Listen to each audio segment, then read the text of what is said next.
ओम नमो भगवती वासुदेवाय नमः।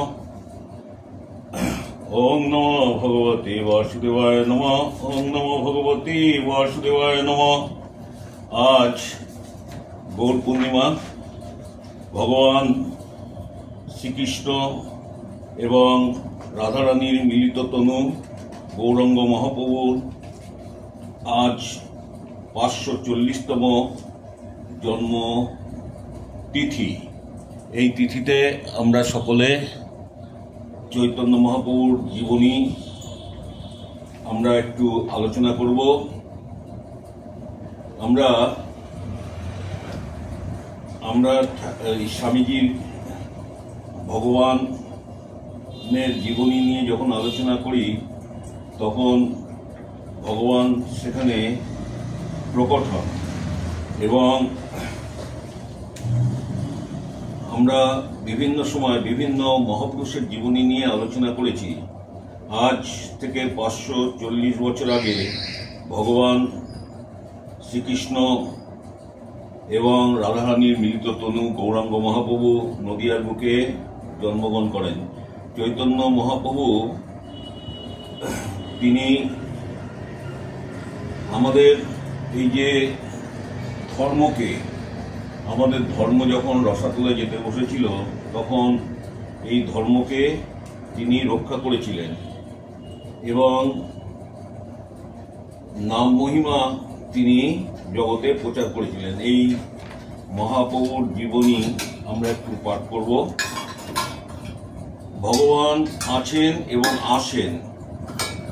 শ্রীমদ্ ভাগবতে বলা হয়েছে, গীতায় বলা হয়েছে যে আমাদের এই ভারতবর্ষে যখন ধর্মের গ্লানি হয় এবং পাপে সমাজ জীবন যখন বিপর্যস্ত হয় তখন এবং সাধুদের উপর যখন অত্যাচার হয় তখন ভগবান নিজে এই জগতে, এই ভারতের মাটিতে জন্মগ্রহণ করেন এবং কি জন্য আসেন? তিনি 3টে কর্মের জন্য আসেন। তিনি আসেন সাধুদের রক্ষা করবার জন্য, ধর্ম স্থাপনের জন্য, আর তিনি আসেন, তিনি জন্মগ্রহণ করেন ধর্মের রক্ষার জন্য। এই রূপ এসেছিলেন ত্রেতা যুগে রামচন্দ্রের আবির্ভাব হয়েছিল, দ্বাপর যুগে হয়েছিল শ্রীকৃষ্ণের আবির্ভাব এবং কলিযুগে হয়েছে শ্রী চৈতন্য মহাপ্রভুর আবির্ভাব। আজ থেকে 540 বছর পূর্বের কথা। আমাদের দেশের তখন বড়ই দুর্দিন, বিশেষত মুসলমানগণ দেশের শাসক হওয়ায় হিন্দুদের চরম দুরবস্থা। এমন সময় নদিয়া জেলার অন্তর্গত শান্তিপুরে আবির্ভূত হন শ্রী অদ্বৈত মহাপ্রভু। তার আবির্ভাব হয়েছিল বর্তমানে বাংলাদেশের শ্রীহট্টে। তিনি ছিলেন মহাবিষ্ণুর অবতার। তিনি তখন গঙ্গা জলে তুলসী পাত্রে দ্বারা শ্রী ভগবানের চরণে নিত্য প্রার্থনা করতে লাগলেন যে, হে প্রভু, তুমি এসো, পৃথিবী পাপে পরিপূর্ণ। এখন তুমি না আসলে ভারতবর্ষের সনাতন হিন্দু ধর্মের অস্তিত্ব লোপ পাবে। এইভাবে তিনি মনের আবেগে, চোখের জলে বুক ভাসিয়ে ভগবানের নিকট কাতর প্রার্থনা করলেন এবং গোলকে ভগবানের সিংহাসন চলে গেল। কারণ ভক্তের ডাকে সাড়া না দিয়ে তিনি থাকতে পারেন না। অদ্বৈত প্রভুর এই প্রার্থনা সম্বন্ধে বহু পদাবলিতে বহু রকম ভাবে ব্যাখ্যা করা হয়েছে। তিনি তৎকালীন কৃষ্ণভক্ত বৈষ্ণবগণের উপলক্ষে বলেছিলেন, শুনো শুনো শ্রীবাস গঙ্গাদাস শুক্লাম্বর পরায় কৃষ্ণ সর্ব নয়নগোচর সভা উদ্ধারিব কৃষ্ণ আপনি আসিয়া বুঝাইব কৃষ্ণ ভক্তি তোমা সভা লইয়া দেখিবা কি হয় এই নদিয়ার ভেতর তবে সে অদ্বৈত নাম কৃষ্ণের কিঙ্কর। এই জন্য অদ্বৈত মহাপ্রভুকে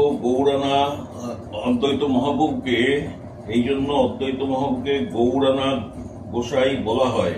তিনি বংশগত নাম হচ্ছে কমলাক্ষ। সীতা দেবীকে বিবাহ করেছিলেন বলে তার আরেক নাম হচ্ছে সীতানাথ। মহাপ্রভু তাকে নেড়া বলে ডাকতেন। এই অদ্বৈত মহাপ্রভু ন্যাড়া বলে ডাকতেন।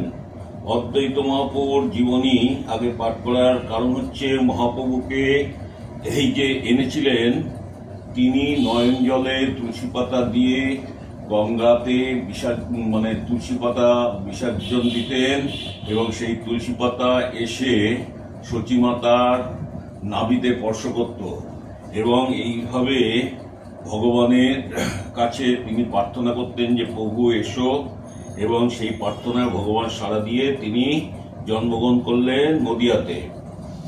এখানে সকলের জানা দরকার, শ্রী চৈতন্য মহাপ্রভু বাল্যকালের নাম হচ্ছে গোড়া বা গৌরাঙ্গ এবং নিমাই কুষ্টিগত নাম ছিল বিশ্বম্বর মিশ্র। তার পিতার নাম জগন্নাথ মিশ্র, মাতার নাম ছিল শচীদেবী।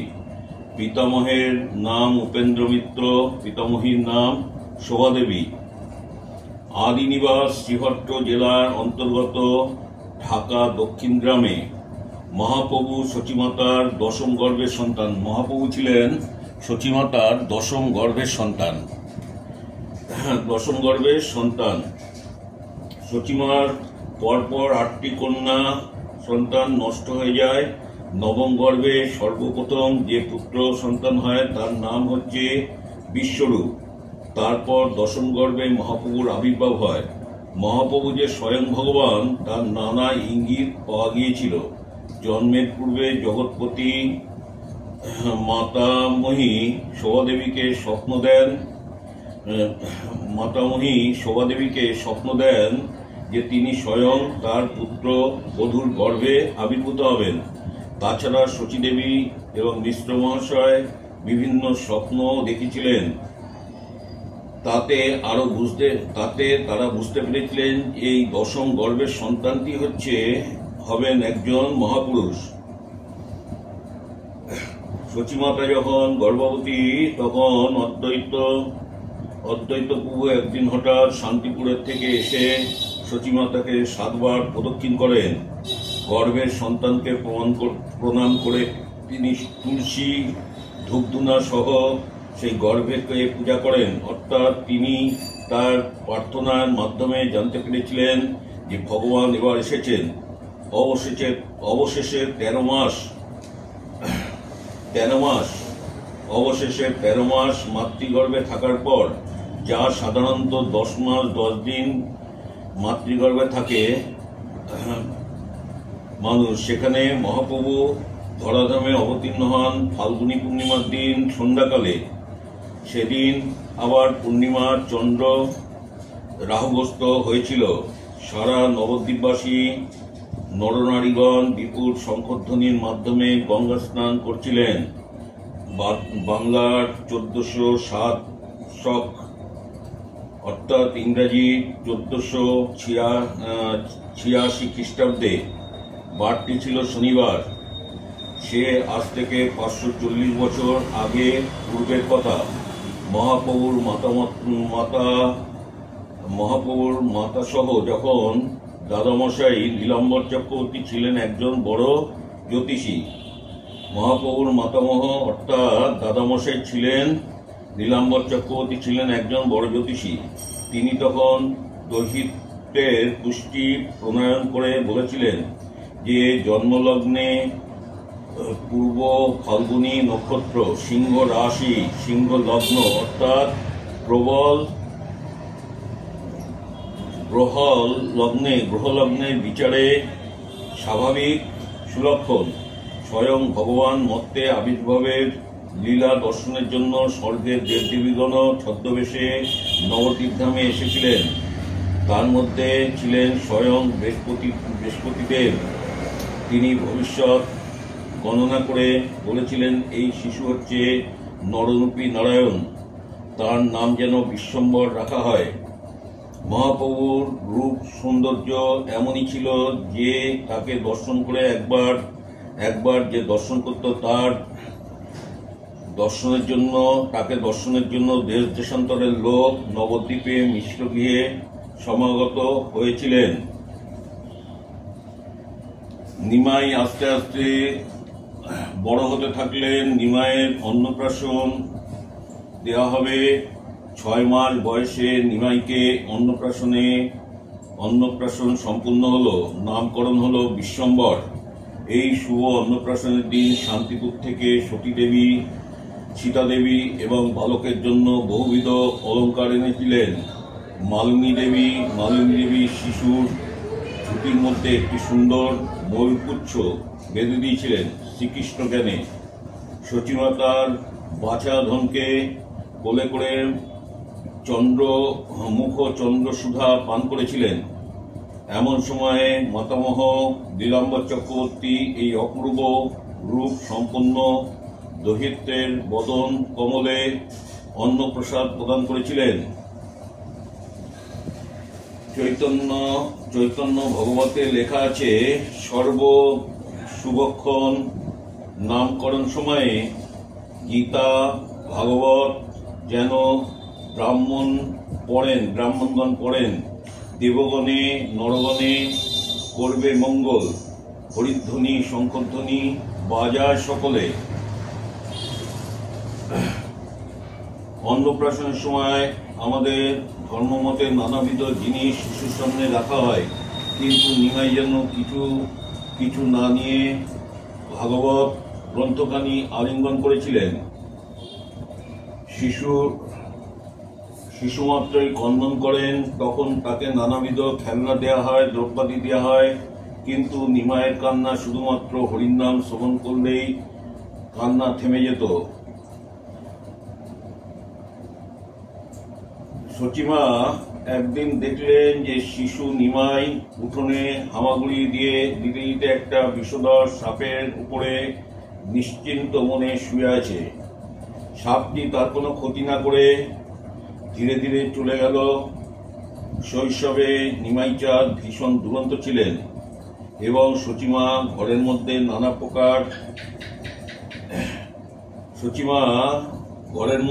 নানা প্রকার শুভ লক্ষণ সমূহ দর্শন করতেন। যেমন একদিন সচিমা শুনতে পেলেন ঘরের মধ্যে নুপুর পায়ে দিয়ে কেউ যেন ঝুনুঝুনু শব্দে চলে বেড়াচ্ছেন। অথচ তার নিমাইয়ের পায়ে কোনো নুপুর ছিল না। পরে তিনি সেই ঘরে গিয়ে ভগবানের ছোট ছোট চরণ চিহ্ন দেখতে পেলেন। এইভাবে নিমাইয়ের বাল্যকাল চলল। নিমাই তখন 3-4 বছর বয়স। দিগম্বর বেশে চলেন। এমন সময় একজন তীর্থযাত্রী ভ্রমণকারী কৃষ্ণ ভক্ত ব্রাহ্মণ এসে মিশ্র মহাশয়ের আতিথ্য গ্রহণ করেন। কৃষ্ণ ভক্ত এই ব্রাহ্মণ ছিলেন বালগোপালের উপাসক। মিশ্র মহাশয় তাকে অনুরোধ করেছিলেন তিনি যেন ঠাকুরকে সেদিন 2টো অন্নভোগ প্রদান করেন। অতিথি বিপ্র তাতে সম্মত হলেন। ভোগ রান্না করে তিনি যখন তার বালগোপালের সম্মুখে নিবেদন করে ধ্যান করতে বসলেন, বালক নিমাই হঠাৎ অন্নভোগ খেতে লাগলেন। তার কারণ সেই বিপ্র অন্নভোগ নিবেদন করেছেন, সেই গোবিন্দকেই নিবেদন করেছেন। সেই শিশু গোবিন্দই জন্মগ্রহণ করেছেন, সেই ভগবান জন্মগ্রহণ করেছেন, এটা তো বিপ্র জানতো না। এইবার অন্নভোগ নিবেদন যখন করেছেন তখন হঠাৎ নিমাই এসে অন্নভোগ খেতে লাগলেন। ব্রাহ্মণ দেখতে পেয়ে হায় হায় করে উঠলেন এবং বাড়ির সকলে ছেলের এই কাণ্ড দেখে মরমে মরে গেলেন। এরপর মিশ্রমশাই অতিথি বিপ্রর চরণ ধরে কাঁদতে লাগলেন এবং ক্ষমা প্রার্থনা করে আর একবার অন্নভোগ দিতে অনুরোধ করলেন। বিপ্রবরের অনিচ্ছা সত্ত্বেও তিনি পুনরায় দ্বিতীয়বার ভোগ রান্নায় উদ্যোগী হলেন। এবার বাড়ির সকলে মিলে এই বাচ্চা শিশুটিকে পাহারা দিতে লাগলেন যাতে ভোগে কোনরূপ বিঘ্ন না হয়। কিন্তু যিনি সাক্ষাৎ বালগোপাল, তাকে কি এভাবে পাহারা দেওয়া যায়? অবশেষে অতিথি যখন দ্বিতীয়বার ভোগ সমর্পণ করে ধ্যানে বসলেন, তখন আবার সেইভাবে বৈষ্ণবী মায়াশক্তির দ্বারা মোহগ্রস্ত করে আবার সমর্পিত অন্নভোগ খেতে লাগলেন। অতিথির ধ্যান ভঙ্গ হলে তিনি হায় হায় করে আর্তনাদ করে উঠলেন, ততক্ষণে বাড়ির সকলে যেন জ্ঞান ফিরে পেলেন এবং ভাবতে লাগলেন, এত কড়া পাহারা দেওয়া সত্ত্বেও কি করে বালক দ্বিতীয়বার ভোগ নষ্ট করে দিল। সকলে লজ্জায় মাথা হেঁট করে কাঁদতে লাগলেন এবং অতিথি বিপ্র মহা বিপদে পড়ে গেলেন। তখন তিনি তাদের সন্তানের অতিথি বিপ্র মহা বিপদে পড়ে গেলেন। তখন তিনি তাদের সান্ত্বনা দেবার ছলে বললেন, বালকের নাহি দোষ, শুনো মিশ্র রায়, যেদিন যে হবে ইহা হইবারে চায়। আজ কৃষ্ণ অন্ন নাহি লিখেন আমারে, সবেই মর্মকথা কহিনু তোমারে। তার কারণ ভগবানের ইচ্ছা নেই যে আজকে অন্ন আমি গ্রহণ করি। এরকম ভাবে চলতে লাগলো। আবার দ্বিতীয়বার, চতুর্থবার শত পাহারা দেওয়া সত্ত্বেও তৃতীয়বারের বালগোপাল সকলের মোহগ্রস্ত করে বিপ্রবরের ভোগ মন্দিরে প্রবেশ করে শঙ্খচক্র গদাপদ্মধারী রূপে দর্শন দান করে বললেন, হে বিপ্র, আমার কি দোষ বলো তো? তুমি আমায় মন প্রাণ দিয়ে ডাকছ ভোগ খাবার জন্য, তাই তো আমি বারবার আসছি। এইমাত্র দাদা বিশ্বরূপ ব্যতীত এই লীলা দাদা বিশ্বরূপ ব্যতীত আর কেউ দর্শন করতে পারল না।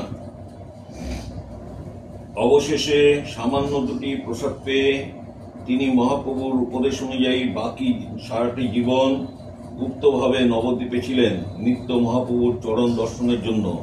এই অতিথি বিপ্রের নাম হচ্ছে সত্যভানু উপাধ্যায়। বাড়ি ছিল নদিয়ায় সদর কৃষ্ণনগরের সন্নিকটে দোগাছিয়া গ্রামে। সুতরাং বাল গৌরাঙ্গ সাক্ষাৎ নরনারায়ণ, এতে কি আর কোনো সন্দেহ অবকাশ থাকতে পারে? ভগবানের লীলা, অনেক লীলা।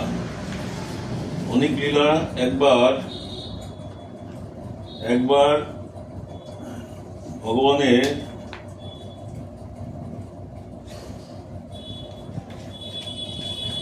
গৌরাঙ্গ মহাপুর জীবনে অনেক লীলা তিনি দেখিয়েছেন। এবং একবার চোর কর্তৃক নিতাই চাঁদকে হরণ করেছিল। চোর কি হয়েছিল? নিতাই চাঁদ এই সময় বালক গৌরাঙ্গ গ্রন্থ হয়ে উঠেছিলেন। এক সময় তাকে ঘরের মধ্যে রাখা সম্ভব হতো না। তিনি একাকী রাস্তায় বের হয়ে পড়তেন। তার সর্বঙ্গ বহুবিধ অলঙ্কার শোভা পেত। বালকের একটি শিশুকে স্বর্ণ অলঙ্কার পরিহিত অবস্থায় একাকী রাস্তায় দেখে দুটি চোর ভাবল, এই বালকটিকে যদি ভুলিয়ে নিয়ে যাওয়া যায় তাহলে অঙ্গের গয়নাগুলি তারা আত্মসাৎ করতে পারবে। এরূপে নানাভাবে এইরূপ মনোভাব নিয়ে তারা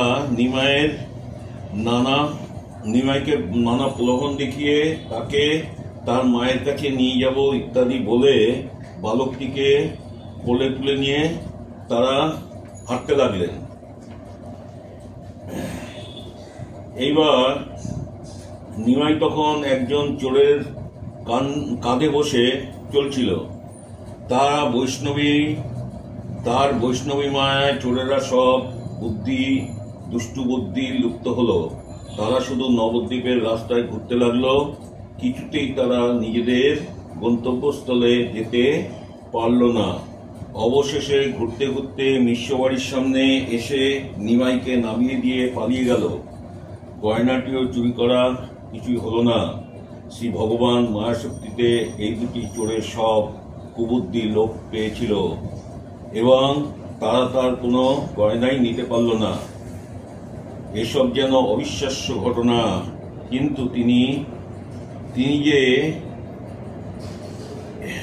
তিনি যে কে তার পরিচয় তো পূর্বেই ঘটনাতেই আমরা জেনেছি।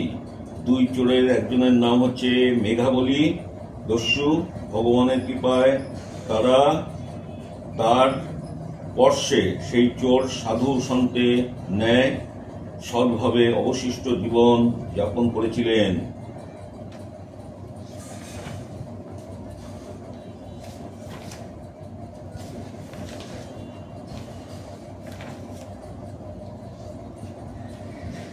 ভগবান নিমাইচাঁদ তখন গঙ্গাদাস পণ্ডিতের টোলের পড়াশোনা করতেন। তার স্মৃতিশক্তি এবং বিদ্যাবুদ্ধি দেখে সকলেই অবাক হয়ে যেতেন। এই সময় তার অল্প বয়সে তিনি ন্যায়শাস্ত্র এবং একখানা টিকা গ্রন্থ লিখতে আরম্ভ করেন।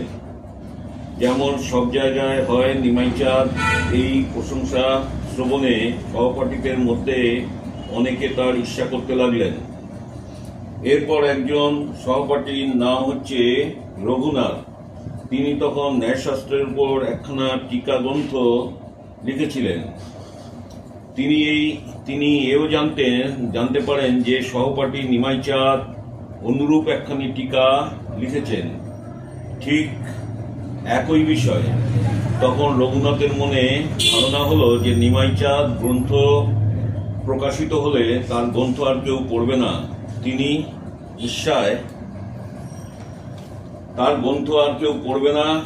ঈর্ষায় জ্বলে পুড়ে যেতে লাগলেন।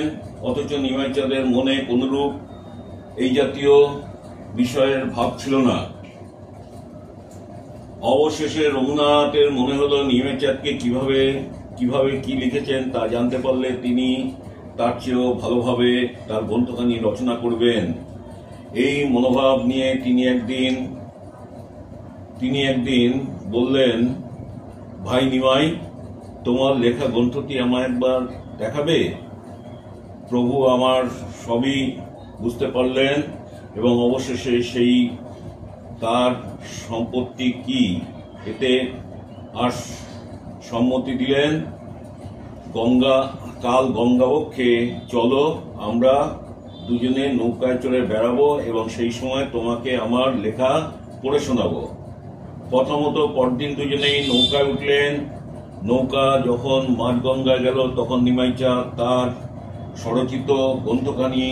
স্বরচিত গ্রন্থখানি গঙ্গা মাঝগঙ্গায় ফেলে দিলেন এবং বললেন, রঘুনাথ, আমি জানি যে আমার এই গ্রন্থ প্রকাশিত হলে তোমার রচিত গ্রন্থ চাহিদা হবে না।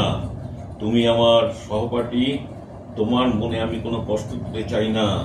সেই জন্য এই গ্রন্থখানি গঙ্গাবক্ষে ভাসিয়ে দিলাম এবং আমি প্রতিজ্ঞা করছি যে আমি আর এই জাতীয় গ্রন্থ জীবনে লিখব না। তোমার প্রতিষ্ঠা অন্তরায় আমি হব না। এই ঘটনার দ্বারা গৌর ভগবান জীবজগৎকে দিয়েছিলেন যে প্রকৃত বৈষ্ণবের পক্ষে লাভ, পূজা, প্রতিষ্ঠা অতি তুচ্ছ বস্তু। এ বিষয়ে মহাজনের সুন্দর ভাষায় লিখে গেছেন মহাজনেরা।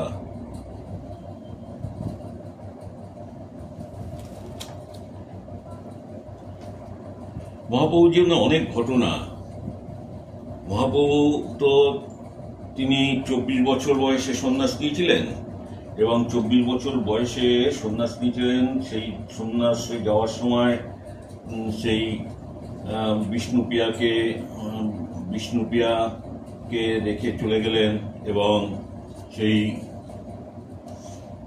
বিষ্ণুপ্রিয়া এবং সচিমাতাকে বিদায় জানাবেন। সচিমা যদি মত না দেয়, সচিমা মত না দিলে তো যেতে পারবেন না। সচিমাকে তিনি বলছেন এবং রাত্রিবেলা ঘুমিয়ে রয়েছেন। ঘুমের ঘোরে বলছেন, বোজের কোকিল বোজে যারে। মহাপ্রভু মাকে ডাকছেন আর যেন সচিমাতা শুনতে পাচ্ছেন যে কোকিলের ডাক এবং বললেন, বোজের কোকিল বোজে যারে। এবং মহাপ্রভু চললেন।